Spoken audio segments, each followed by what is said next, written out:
دوزخ کی طرف لائیں گے۔ دوزخ کیسی ہوگی میں انشاءاللہ العزیز اس کو عرض کروں گا آخری میں، رمضان کے آخر میں، کیونکہ یہ جو عشرہ گزر رہا ہے یہ جہنم سے آزادی کا عشرہ ہے۔ کاش اللہ ہمارا نام بھی آزاد ہونے والوں میں شامل فرمائے کہ جہنم سے آزاد ہونے والوں میں ہمارا نام شامل ہو گیا تو پھر قسمت ہی قسمت سے۔ جب لایا جائے گا دوزخ کے کنارے جماعت کی جماعتیں آ رہی ہوں گی، جماعت یہاں پر اللہ نے فرمایا زمرہ یعنی بہت کثیر تعداد میں جماعت کو کھینچ کر کے لایا جائے گا۔ پھر دوزخ کے دروازے کھول دیے جائیں گے، فتحت ابوابها، دروازے کھول دیے جائیں گے۔ وقال لهم خزنتها، اور جو دربان ہے دوزخ کے دروازے پر حضرت مالک، وہ فرشتے ہیں، بڑے سخت قسم کے فرشتے ہیں، وہ ان سے پوچھیں گے، جو جماعت دوزخ میں ڈالے جانے کے لیے لائی جا رہی ہوگی ان کو پہلے پوچھیں گے، الم یأتکم رسل منکم یتلون علیکم آیات ربکم وینذرونکم لقاء یومکم ھذا، اے لوگو کیا تمہارے پاس اللہ کا کوئی رسول نہیں آیا تھا؟ کیا تمہیں اللہ کی آیتیں پڑھ کر کے کسی نے نہیں سنایا تھا؟ یا آج کے دن کے بارے میں تمہیں کسی نے ڈرایا نہیں تھا کہ قیامت آنے والی ہے؟ یہ دوزخ کا فرشتہ لوگوں سے پوچھے گا، قرآن میں اللہ فرماتا ہے۔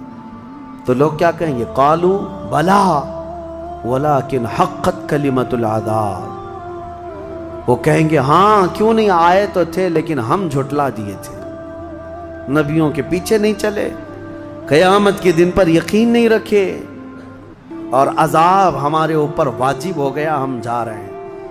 قیل ادخلوا ابواب جہنم خالدین فیہا، ان سے کہا جائے گا ادخلوا ابواب جہنم، داخل ہو جاؤ جہنم کے دروازوں میں، خالدین فیہا، ہمیشہ تم رہو گے یہاں پر۔ یہ کافروں کے لیے ایسی آواز آئے گی کہ وہ چیخ مارتے ہوئے دوزخ میں کود رہے ہوں گے۔ فَبِئْسَ مَثْوَى الْمُتَكَبِّرِينَ، اللہ فرماتا ہے کیا ہی بری جگہ ہے، کیا ہی برا ٹھکانہ ہے یہ گھمنڈ کرنے والوں کا، زمین پہ اترانے والوں کا جو اللہ کو نہیں مانتے تھے۔ اب سنیے، 1000 سال تک دوزخ میں جلتے کڑتے رہیں گے، پکارتے رہیں گے، اے مالک اے مالک اے مالک اے مالک۔ کون؟ جو دربان دوزخ ہے، دربان ہے دوزخ کے دروازے کا، وہ 1000 سال کے بعد سن کر کے پوچھیں گے کیا بات ہے تمہاری، کیا چاہتے ہو؟ کفار و مشرکین کہیں گے کہ ہماری بات کرا دے اللہ سے، ہماری بات کرا دے اللہ سے کہ کچھ ہم پر بھی رحم ہو جائے۔ حضرت مالک کہتے ہیں خدا قہار ہے غضب پر، خدا قہار ہے غضب پر، اللہ کریم کی بارگاہ میں بات کرنے کی بڑے بڑے فرشتوں کی ہمت نہیں ہے، کہیں گے ابھی نہیں میں بات کرا پاؤں گا۔ پھر وہ 1000 سال اور عذاب میں جلتے رہیں گے، چیختے رہیں گے۔ دوسرے 1000 سال کے بعد حضرت مالک پوچھیں گے کیا بات ہے؟ جہنمی کہیں گے کہ اے مالک تو ہماری بات کرا دے اللہ سے۔ آپ کی بار حضرت مالک کہتے میں ہمت کرتا ہوں، اللہ قدیر و جبار کی بارگاہ میں عرض کرتے مولا جتنے بھی دوزخ میں جا چکے وہ تجھے فریاد کر رہے ہیں، وہ تجھ سے بات کرنا چاہتے ہیں۔ اب رب تعالیٰ کی طرف سے جواب آتا ہے حضرت مالک کو، اے مالک ان دوزخیوں سے کہہ دو کہ آج کے بعد رب تبارک و تعالیٰ نہ ان کی طرف نظر فرمائے گا نہ کلام کرے گا، لا یکلمہم اللہ یوم القیامت ولا ینظر الیہم، ان کی طرف رب تعالیٰ دیکھنا بھی نہیں چاہتا۔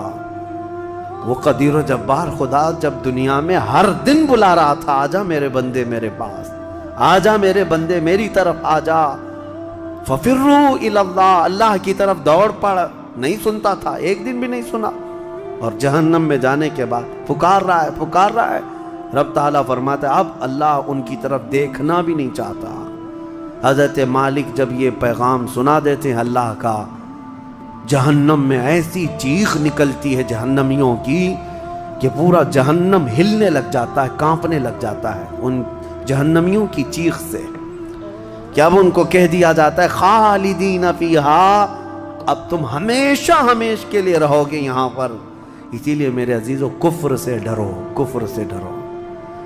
گناہ کرنے کے بعد معافی ہے لیکن کفر کی معافی نہیں۔ اسی لیے اولیاء امت ڈرا کرتے تھے کہ کہیں موت سے پہلے ایمان چلا گیا، کفر پر موت ہو گئی تو کیا ہوگا؟ پھر ہمیشہ ہمیش کے لیے دوزخ میں جانا پڑے گا، نہ وہاں کسی کی سفارش ہوگی نہ کوئی شفاعت ہوگی۔ شفاعت اور سفارش گنہگاروں کے لیے ہے، کافروں اور مشرکین کے لیے نہیں۔ قرآن میں اللہ نے فرمایا ان اللہ لا یغفر ان یشرک بہ ویغفر ما دون ذلک لمن یشاء، بے شک اللہ تعالیٰ اس کے ساتھ کیے ہوئے شرک کو اور کفر کو ہرگز معاف نہیں کرے گا، اور اس کے علاوہ جو کچھ بھی کیا ہے اللہ سب معاف کرے گا، کفر کو اور شرک کو معاف نہیں کرے گا۔ جہنم کا راستہ پھولوں سے سجا ہوا ہے اور جنت کا راستہ کانٹوں سے بھرا ہوا ہے۔ میرے آقا نے فرمایا یہاں دنیا میں کانٹوں سے بھرا ہوا ہے، لیکن اس پر اگر کوئی چل گیا تو وہ کانٹے ختم ہوتے ہی اس کے لیے جنت کے باغات ہیں۔ اور جو دنیا میں ان پھولوں کے راستے کو چن لیا دوزخ کے، جیسے ہی یہ راستہ ختم ہوگا اس کے بعد صرف آگ ہی آگ ہے، آگ ہی آگ ہے۔ چنو کون سا راستہ، تم یہاں کے پھول چاہتے ہو یا پھر آخرت کے باغیچے، یا یہاں کے کانٹے اور آخرت کی آگ؟ یہ تمہارے ہاتھ میں ہے، کس طرح سے تم اپنی زندگی کو متعین کرتے ہو۔ بس یہ رمضان کی آج پہلی تاکرات ہے، ہو سکتا ہے آج شب قدر ہو، اور اللہ کریم کی بارگاہ میں مانگو کہ اے اللہ ہمیں بن مانگے تو نے اپنے حبیب کی امت میں پیدا کیا ہے، اور ہم تیری بارگاہ میں اب سوال کرتے ہیں مولا تو اپنی جنت سے ہم غریبوں کو محروم نہ فرما۔ اے اللہ ہم تیری جنت میں جانے کے قابل تو نہیں، لیکن تیری دوزخ کا عذاب سہنے کے بھی قابل نہیں، بس تو اپنے فضل اور جود و کرم سے ہم سب کی بخشش کر اور ہمیں جنت عطا فرما۔ الہی لست للفردوس اہلا ولا اقوى على نار الجحیم فاغفر ذنوبی بفضل جودک یا اللہ۔ وآخر دعوانا ان الحمد للہ رب العالمین۔ السلام علیکم۔